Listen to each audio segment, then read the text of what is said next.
Join me on a fascinating journey where I show you some of the techniques used in scale area modelling. Welcome back to the channel, modellers. Please excuse those grandad slippers. So if you've not seen one of these fret saws before, this is what one looks like, and it allows you to hold the work, and I just hold it up against a block like this, and it allows you to just saw the part.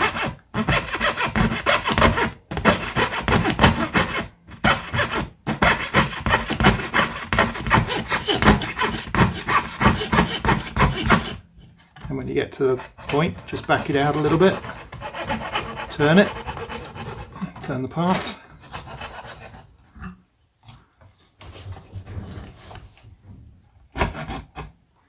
and then you can cut at 90 degrees. It's not cutting very smoothly because the blade is a brand new blade, and they're always a bit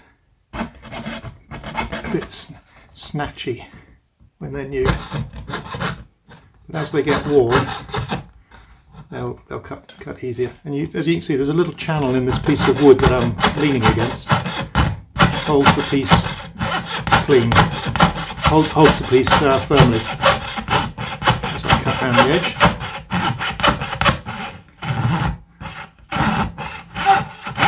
I probably would have been better using a finer blade than this one. This is a 38 tooth blade, a jeweler's blade really.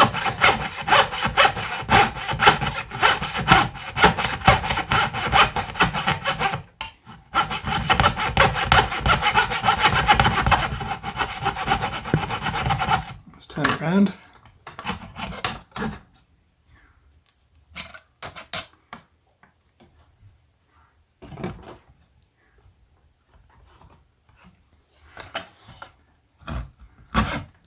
You need to turn it as you're cutting. Try and turn it away from the part. It doesn't go so well, which is what I've done there.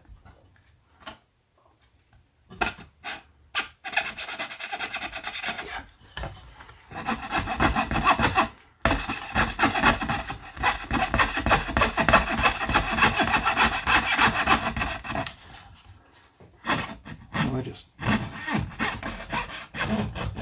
cut as I turn.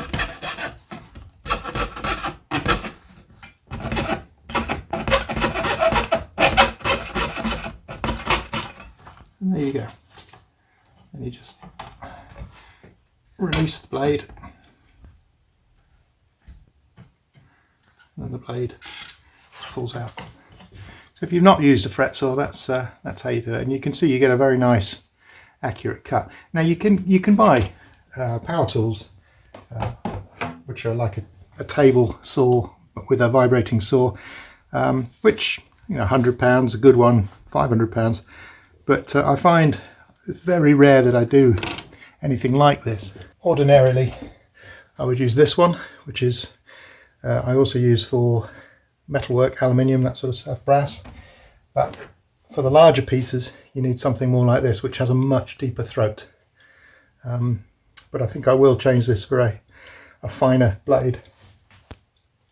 Anyway, there we go. All I got to do now is tidy up that notch. And then what I'm going to do is I'm going to fit this to the wing and make it fit the wing, and then I'll slide the wing and this onto the fuselage, and then this will get glued to the fuselage, and that will then be faired in to the wing fairing we've already got. The other one is drilled in preparation, as you can see. Drill little holes, and I'll feed that saw through the hole, reconnect it, then cut round. So it's not a 2-minute job. It'll take me probably half an hour to do that lot. And then I clean them up with, you know, an assortment of files, stuff like that. But there you go. We'll do a bit more. We'll do the other one as well, and then we'll regroup and see how I've got on. Definitely you tell the weather's changed and it's getting a bit colder. The epoxy's a lot slower to run to the bottom of the bottle. I'm putting out a fair bit because I'm actually going to do both sides at the same time.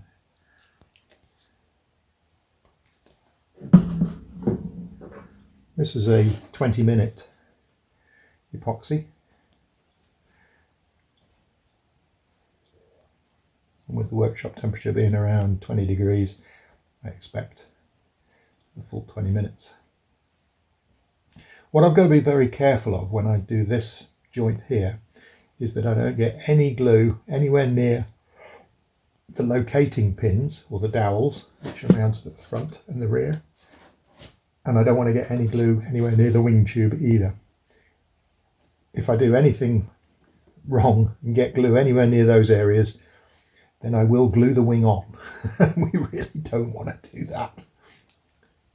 Right, that should do us. I'm actually considering putting some colloidal silica in there. In fact, I think I'm going to, just to make it a little bit of a thicker paste. The reason I want the colloidal is just to make it thicker so that it doesn't run down the joint. So we'll add a scoop of that, including that bit that I just managed to drop. Put that on there as well. And this will just make it a thicker viscosity, so it won't run down the off the rib.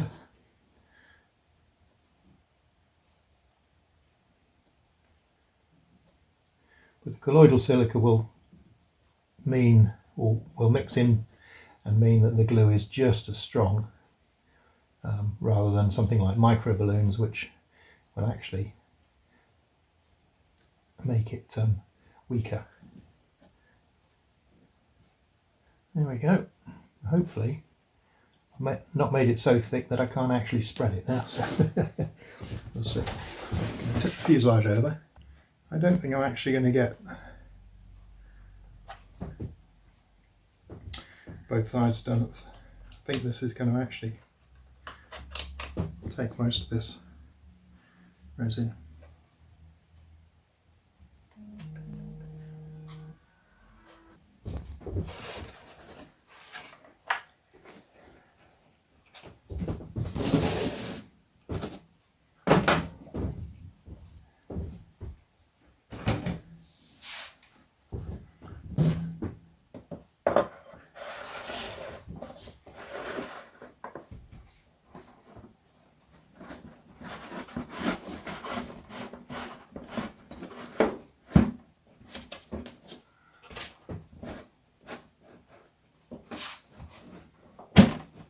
There we go.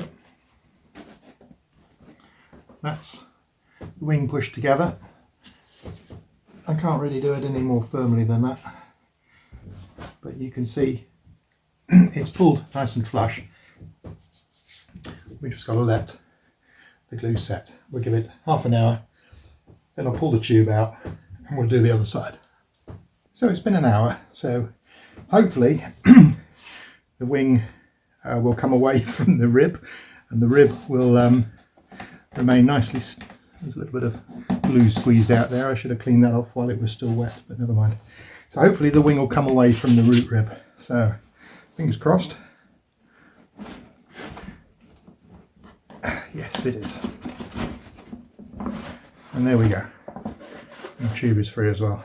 So that's good. So I'll do the same thing on the other wing, and hopefully that will come off as well, and we can move on.